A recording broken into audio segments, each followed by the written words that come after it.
Bonjour, bienvenue dans ce podcast qui va t'aider à devenir très productif en tant que développeur.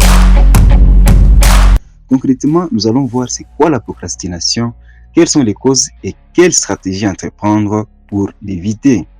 Je m'appelle Louis Moussole, on sera ensemble dans cette session avec mon confrère Amani Bissimwa où on partage notre petite expérience dans un chat talk avec les membres du groupe de développeurs Google GDG Ouviga. Comme annoncé, nous allons essayer ensemble de partager sur le phénomène procrastination, qui est un phénomène que nous vivons tous, surtout en tant que développeurs. Bien avant tout, voyons qu'est-ce qu'est la procrastination. La procrastination est une tendance à remettre à plus tard ce qu'on pourrait faire maintenant et à demain ce qu'on pourrait faire aujourd'hui. Cela s'applique majoritairement aux tâches pénibles de la vie quotidienne. Bien souvent, les activités ou actions à réaliser sont remplacées par des occupations secondaires et non urgentes. Cela est dû par plusieurs effets, entre autres le manque de concentration, la peur d'échouer, le manque de détermination et bien d'autres encore. De manière simplifiée, disons que face à une action à effectuer, la personne qui procrastine peut considérer qu'une tâche qui lui tient vraiment à cœur est trop pénible et ne lui apportera aucune satisfaction au moment où il sera en train de la réaliser. En tant que développeur, il nous arrive d'emboîter plusieurs directions pour devenir ce que nous voulons vraiment devenir. De l'apprentissage, en passant par la pratique de ce que nous apprenons, ça demande beaucoup d'efforts, de temps, de pratiques, de consistance dans ce qu'on fait. Au-delà de ça, il y a aussi la vie courante avec tout ce qui va avec. Travaux ménagers, détente, ainsi de suite. D'un côté, on voit certaines personnes évoluer, soit par les réalisations, les publications, dans ce à quoi on aimerait aussi évoluer. Mais le problème, on a vraiment du mal à y consacrer le temps nécessaire pour évoluer aussi. Un vrai combat entre nos désirs ou objectifs contre notre personne ou notre cerveau. Cela amène une instabilité très agaçante sur notre santé en général. Une pression interne qui se présente comme un prison qu'on a vraiment du mal à s'en sortir. Bien, avant de passer la parole à Amani Bissimwa, nous avons une question dans le fil de discussion de la part de Selemani Oswald. Il dit, je cite, « Comment savoir si vous êtes déjà pris par le phénomène de procrastination aussi longtemps que vous vous croyez être bon et faire des tâches à n'importe quand et quand vous voulez ?» En fait, la procrastination, ce n'est pas que vous ne faites rien. La procrastination, c'est lorsque vous faites une chose pendant que vous devriez être en train de faire autre chose de très, très important.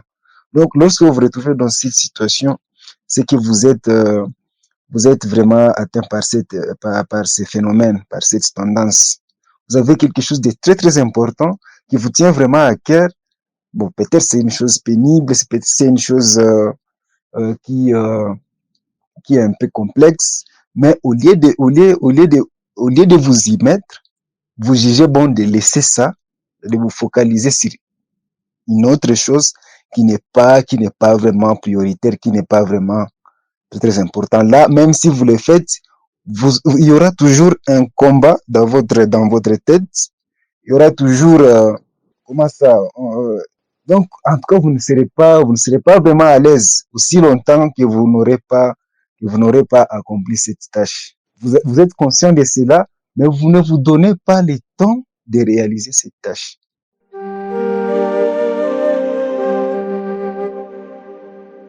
Je reviens vers vous, très cher Amani. Comment faites-vous pour gérer ce phénomène? Ok, salut à tous. Bon, moi aussi, je vous suivais de près.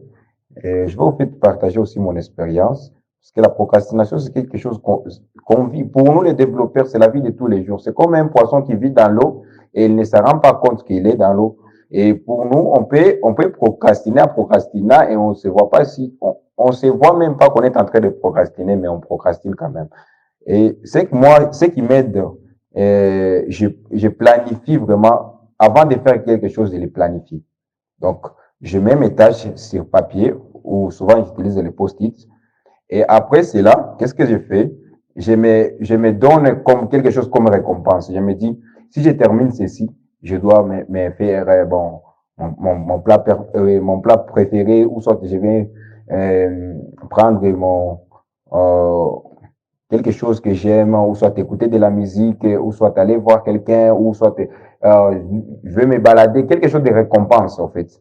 Et alors, je me mets sur la tâche et après, bon, parce que j'ai planifié toute la journée, j'essaie de prendre des pauses, mais une fois fini, je me récompense. Je stimule mon cerveau à une récompense. Et quand il y a de la récompense, vous êtes toujours motivé à faire quelque chose. C'est comme ça que moi, je gère la procrastination. Ça peut dépendre de euh, quelqu'un un autre, mais pour moi, c'est comme ça que moi, je gère la procrastination. Je suis en train de dire pour aussi ajouter quelque chose. Il m'arrive souvent, bon, parce que les jours, c'est différent. Il m'arrive des fois où je me sens pas vraiment. Il m'arrive des fois où je me sens pas travailler. Et qu'est-ce que j'ai fait à ce moment-là? Comme souvent, pour moi, ma journée commence à 3 heures. Et quand il est 3 heures, souvent, je peux me réveiller un jour et je me sens pas motivé. Qu'est-ce que j'ai fait? Je compte à 3. C'est comme je ferme mes yeux, je compte 1, 2, 3, go. Et là, c'est go. Même si je me sens pas travailler, je dois être si mon lieu de travail faisant quelque chose. OK? C'est comme ça, bon, c'est comme ça que je gère ma procrastination. Vous pouvez être motivé.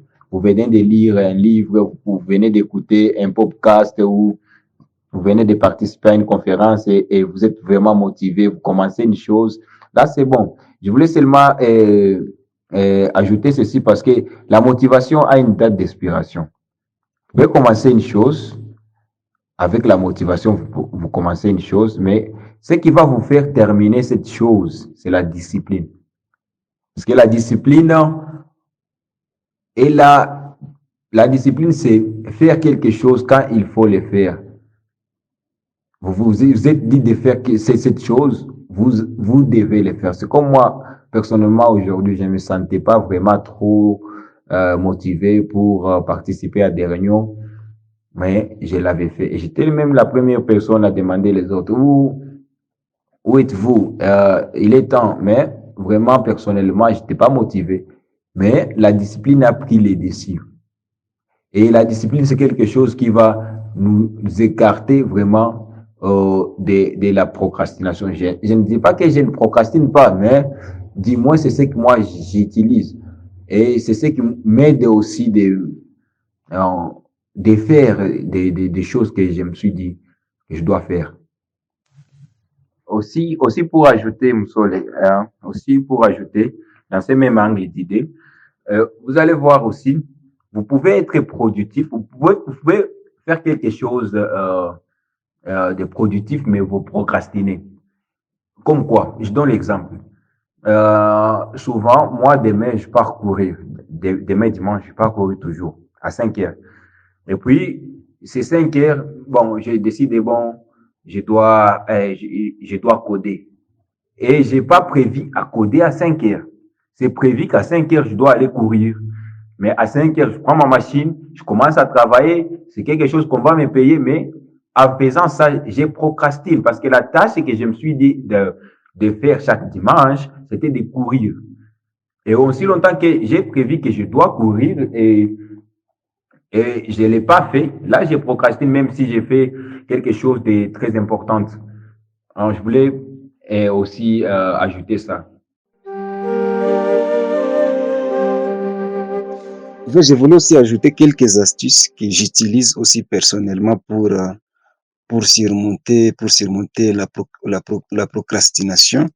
Au-delà de ce que Amani nous a dit, c'est vrai, il faut établir des listes de tâches, soit des post-it, soit des plateformes comme Notion, mais actuellement, moi, j'utilise Trello et aussi des récompenses comme il a évoqué tantôt.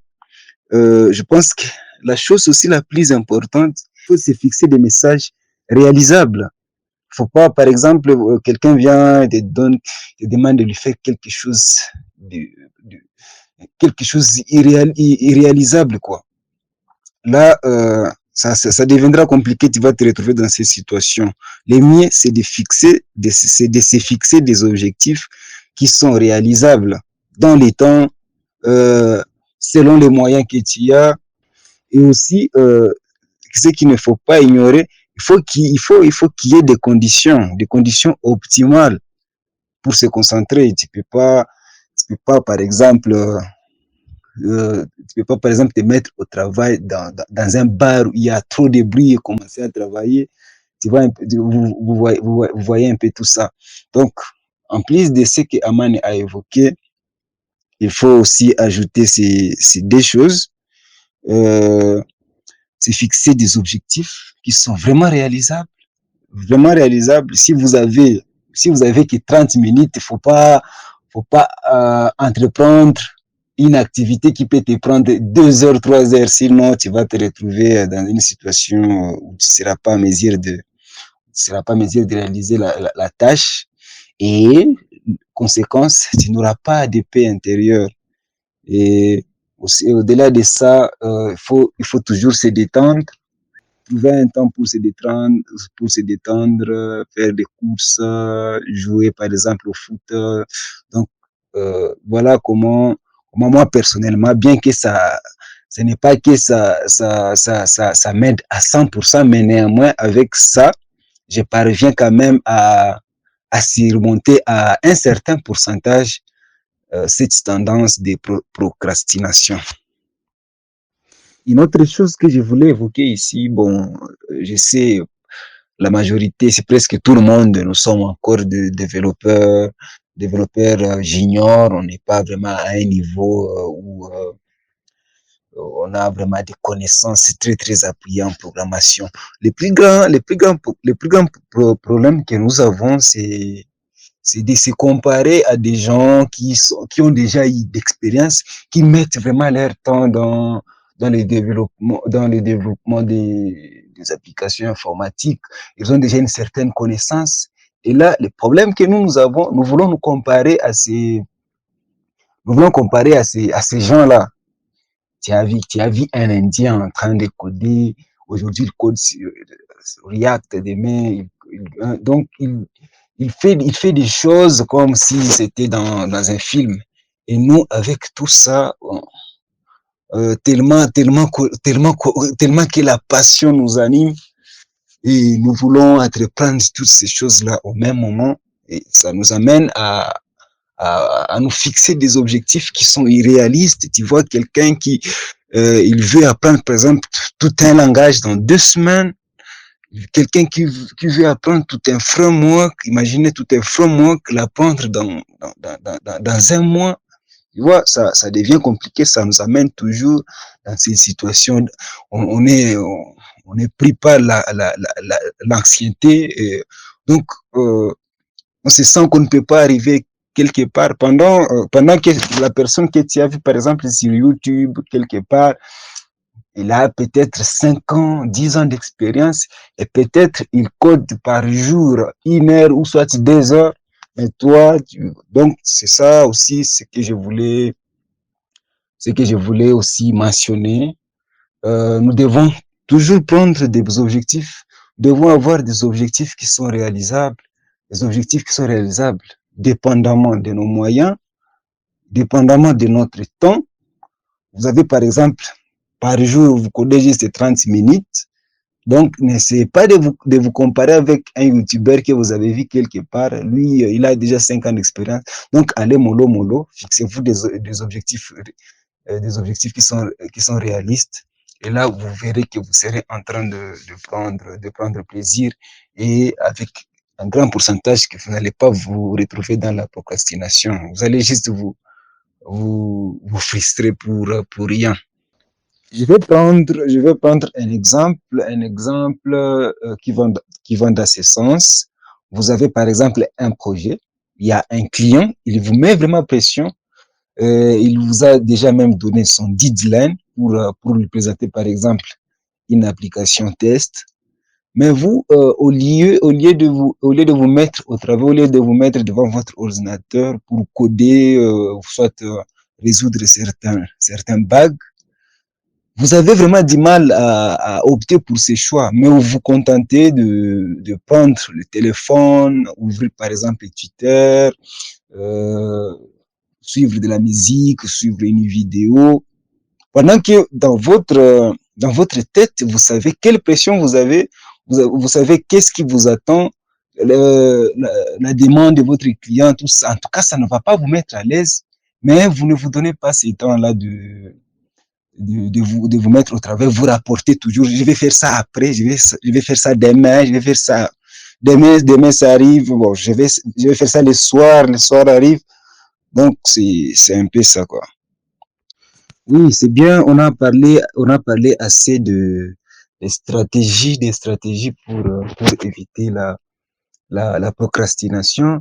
Je trouve aussi très important de soulever en tout cas l'origine de cette procrastination. Normalement, si vous regardez bien les tâches où derrière il y a une pression quelconque, en tout cas ces tâches, on les fait toujours.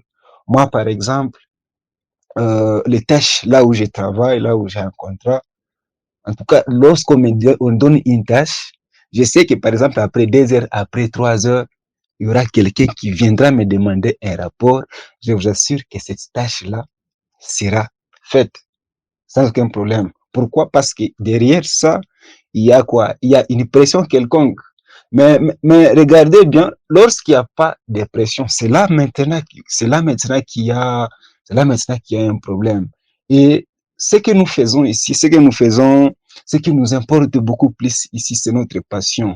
La passion avec le code, la passion avec le monde de développement, la passion avec la technologie. Au fait, c'est quelque chose où on n'a pas de pression, donc on le fait juste par passion. Et on le fait juste parce que on voudra un jour devenir quelqu'un avec un avenir dans ces métiers. Et alors, aussi longtemps qu'il n'y a pas de pression, la procrastination sera là. La procrastination, parce que notre cerveau est très faible en termes de choix. Notre cerveau est très faible. Notre cerveau choisira toujours la solution la plus facile. Et imaginez, par exemple, ce que je fais souvent. Euh, j'ai, par exemple, un projet, ça c'est mon exemple personnel. Je trouve que c'est vraiment important de partager. J'ai un contrat, par exemple, j'ai un contrat avec une ONG, j'ai un side project sur lequel je travaille, j'ai des contenus YouTube que je dois créer. Là, je me limite par là. Parmi ces trois activités, il y a une activité où j'ai une pression, par exemple, de mes supérieurs. Là, j'ai fait sans aucun problème. J'ai fait sans aucun problème parce que je sais que il y aura toujours quelqu'un après moi, soit avec bon, c'est pas avec un bâton, mais avec la pression qu'il va exercer sur moi, j'ai peur, tout ça. En tout cas, mon cerveau a peur, il comprend, non, non, si je ne fais pas ça, il y aura telle conséquence, telle conséquence. Maintenant, imaginez, pour les deux autres activités qui restent, création de contenu sur YouTube et travail sur mes projets personnels. Tu vois, il n'y a aucune pression. Il n'y a aucune pression. Tu vois, c'est là maintenant que la procrastination se manifeste. Alors, si je n'applique pas tout ce qu'on a cité tantôt, la discipline, des objectifs réalisables, des récompenses pour les activités qui sont un peu pénibles, hein, tout ce qu'on a cité tantôt avec Amani, avec les autres ici, ça sera compliqué. Ça sera compliqué. Donc, or, je tiens vraiment à ces deux autres activités. Peut-être, hein, peut-être plus que l'activité que j'ai fait avec pression. Donc, c'est c'est très important d'appliquer ces stratégies qu'on a évoquées tantôt. Et j'espère qu'il y aura toujours quelqu'un ici qui va ajouter quelque chose en rapport avec cette thématique. Du reste, je me limite par là. J'espère que ça va être continuel et que ça va aider quelqu'un ici. Merci beaucoup de votre participation. S'il y a toujours des questions, il faut les laisser. C'est un groupe de chat. On va continuer à intervenir sur ça. On va continuer à ajouter quelque chose s'il y a quelque chose à ajouter. Merci beaucoup.